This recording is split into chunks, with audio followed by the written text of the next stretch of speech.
40, I headed to Calgary Normal School to train to be a teacher. For a shy young farm girl, this was a very scary adventure. I had never even ridden in a streetcar before this. I have many memories from that year, some good and some not so good.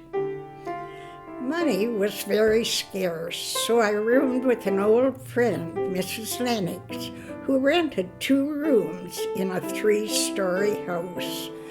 We were allowed to use the bathtub, located on the 3rd floor, only once a week. One day, Mrs. Lennox was going out, and because she believed if you bathed before going out, it would enlarge your pores and you would catch a cold. So she offered me her turn. Off I went for my bath, and it was wonderful. Wow, 2 baths in 1 week. There was enough water to fill the tub right to the very top. Just as I lay back enjoying this luxury, there was a loud knock on the door, along with much yelling. The landlord had known Mrs. Lennox was going out, and he and his son had planned to take her turn. Then there was my experience, first with measles and then scarlet fever. When I got scarlet fever, I was shipped off to the isolation hospital for 28 days in bed, with nothing to eat for 2 weeks but milk. The 3rd week, I could have unsalted tomato or corn soup. I was so hungry and very bored.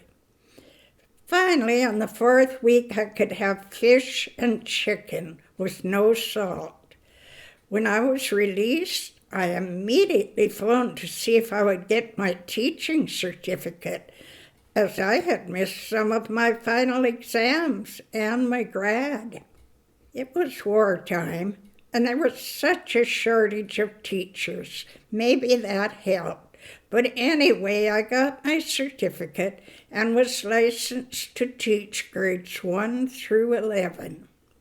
That fall, I got a job at a 1-room school called East Majorville, where I taught for the next 2 years.